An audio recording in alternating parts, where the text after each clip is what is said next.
Hello once again, YouTube. Welcome to the channel. It's Race Nation TV here, and I'm here to bring you day number 3 of the Chili Bowl Nationals. And before I get into that, I would just like to say a huge thank you to everyone who's been watching the last 2 Chili Bowl videos, everyone who subscribed recently, and I'm just, thrilled to see the response that these videos have gotten. I mean, it's not a lot to most people, but to me, it's pretty good. So I just want to thank you for that and remind you that if you enjoy the content and you'd like to see more, please subscribe and like the videos. It really helps out in pushing me to do more content like this, and there'll be plenty more to come in 2020. Now that's out of the way, let's talk about last night. So starting out, as usual, the top 2 that advance to the A main on Saturday will be Rico Abreu and Colby Copeland.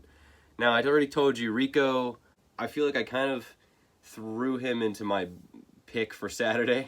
As he said after the race, the Keith Kunz cars are just, he's sticking with Keith Kunz when he was talking about Bell and Larson leaving. And I mean, it shows why.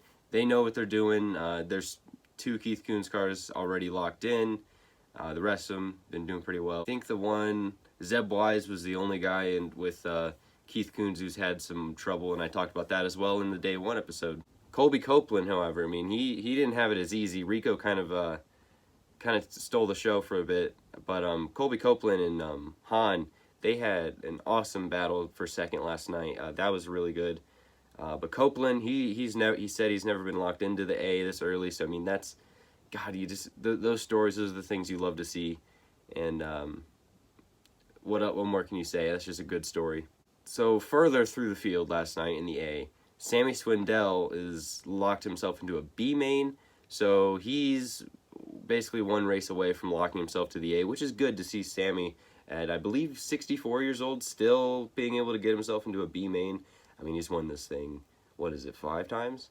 He's won this thing, like 5 times? So, I mean, it's expected at this point, right? He's with the Swindell Speed Lab gang, and, yeah, their other entries going out tonight, and it's just the build-up right now to see what's going to transpire over the next day or 2. But I think the biggest story in the A last night was the heartbreak for Brad Sweet. Brad Sweet started P, might have been on pole or second. He started on pole or second, and did really well through the entire race. Had a clean race, and then just was riding the top on the cushion, and just I think it was a lapped car ahead of him, just kind of came up the track, hit the wheel, and the car topped over on its side, and Brad Sweet's race is done. He's going to be in a D main. So where, even if he didn't win, which I think he probably was going to win last night, it was probably going to be a Brad Sweet story. Just trouble in the end there. I mean, it's the Chili Bowl. These are the type of things that happens. Brad Sweet understands that he's going to be in a D, and if he's fast enough, he still has a huge shot to make it in. I think one of the cooler stories of last night that I kind of noticed a little bit was, I was right yesterday. This is Ryan Newman's first Chili Bowl, which is hard to believe, actually, because he's had so much open wheel experience that this is his first Chili Bowl. He was doing fairly well for his first Chili Bowl, much better in his first run than most. I think the better Chili Bowl, I think one of the best Chili Bowl rookies I've seen in my experience of watching the race over the last 4 years was Jesse Colwell last year with the Keith Kunz car. I thought he did very well last year. But man, rookie Chili Bowl, and he is around top 10, top 15, which, I mean, if you're a rookie and you're going to the C main on Saturday and you're not lower in the jumble of alphabet soup, then you're probably doing pretty well, right? So hats off to Ryan Newman, except that he was involved in a huge crash. Now, I was talking about Jesse Colwell, and I believe this incident was instigated by Parker Price Miller. Parker, on Twitter, he owned up to it. He took the blame for it, but Jesse Colwell, I mean, literally flipped on top of somebody, and then Ryan Newman kind of catered into the back there. I think Carson Elledge was in the same crash, but Carson Elledge did get involved in a crash. But yeah, Ryan Newman and Carson Elledge are going to be in an E main. So I mean, Newman could have been in a C or a B, but it's the Chili Bowl luck. What are you going to do? The same can be said for another rookie in this year's field, Santino Ferrucci. I mean, I tweeted this, and it looked like he had a terrible, terrible heat. But if you look at the competition in his heat, as a rookie, and especially for someone like Santino that has no midget experience and no Silver Crown, no dirt experience, nothing. Especially for something like that, to be in a heat with some really good names. I mean, he was just, there was no chance. He was going to a C main, and he did make it to the C main. Then he actually came into his C main and he finished 5th, which is close to a transfer, but again, not quite there.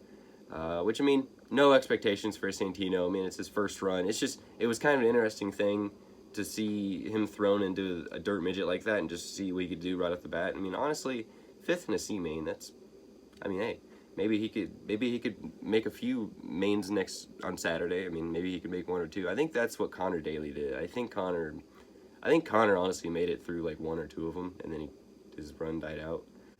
Let's go over tonight's notables for Thursday, and there's a lot of them. Like I said, if you look at yesterday, what I think is amazing is you look at yesterday and today, there's so many big names in the fields, you know?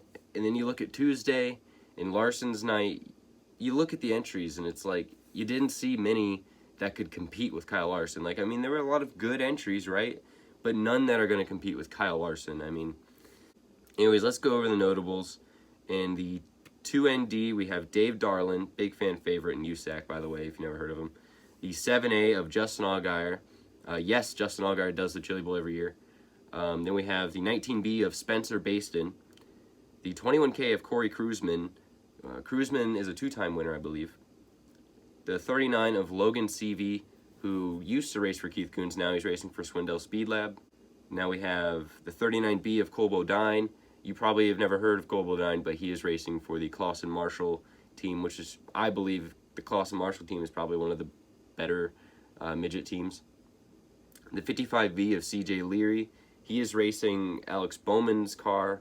The 67 of Buddy Kofoid, that is a Keith Kunz car. Buddy Kofoid, actually, this is a big break for him. I'm super excited to see what he can do.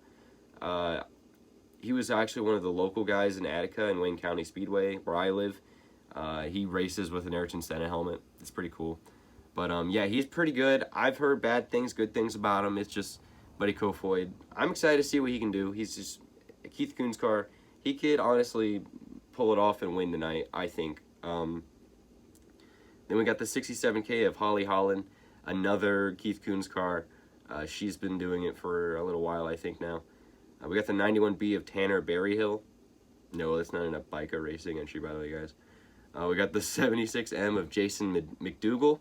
If you're a fan of Carson Elledge, you know who Jason McDougal is. But the biggest entry for tonight is the 84X of Christopher Bell. He is, again, like I said a million times this week, not racing for Keith Kunz. He won the Race of Champions.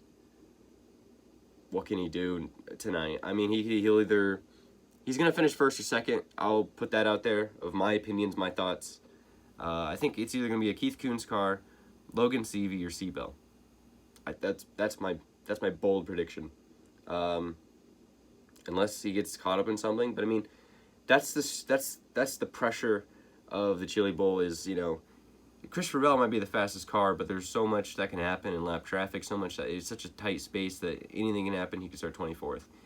So that'll do it for this episode. Like I said earlier in the video, if you enjoy this content, please subscribe, like the video, leave a comment, let me know what you think, what I could do different, what you'd like to see in the future, and I will tell you that I'm going to be doing a live stream on my Instagram on Saturday during the Chili Bowl. Next week, I'm going to be at the Rolex 24 with filming some stuff with my friend David Land, and it's going to be a great week. January is shaping up to be one of the biggest motor racing months of the year for me, except for May, obviously. So that'll do it. I'll see you in the next one.